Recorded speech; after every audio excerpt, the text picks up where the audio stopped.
মাননীয় স্পিকার, এই ৭১ বিধিতে এখানে পার্সিয়ালিটি হয় এবং এই পার্সিয়ালিটির জন্য আজকে আমি এই প্রমাণের জন্য আজকে আমার সিরিয়াল ছিল এক নম্বর সিরিয়াল থাকার পরও কেন আমার নাম এত পরে আসলো, এটা আমি আপনার কাছে জানতে চাই।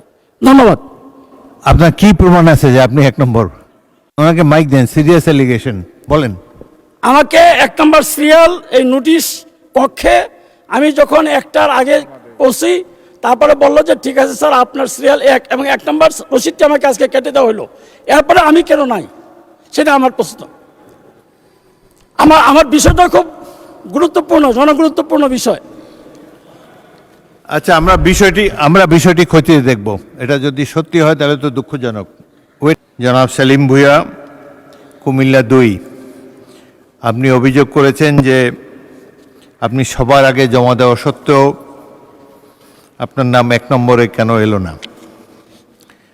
এটাতে আমি খোঁজখবর নিয়েছি, দেখতে পেয়েছি যে আপনি আজকে যে নোটিশটি জমা দিয়েছেন সেটি নোটিশের জন্য জমা দেওয়ার যে সময় নির্ধারিত সেই সময় অতিক্রান্ত হওয়ার পরে আপনি ১ মিনিট পরে আপনি জমা দিয়েছেন।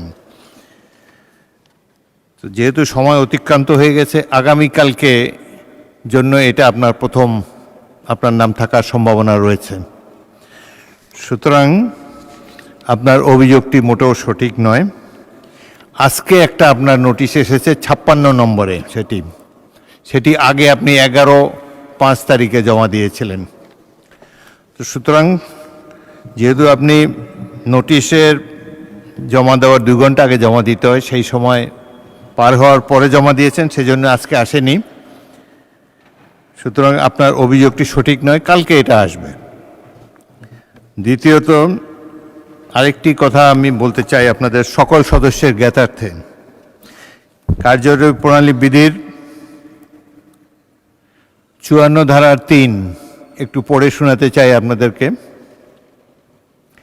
সংসদ সচিবালয় সম্পর্কে বা ইহার কর্মচারীবৃন্দের আচরণ সম্পর্কে কেবল ব্যক্তিগত চিঠিপত্রের মাধ্যমে স্পিকারকে প্রশ্ন করা যাইবে।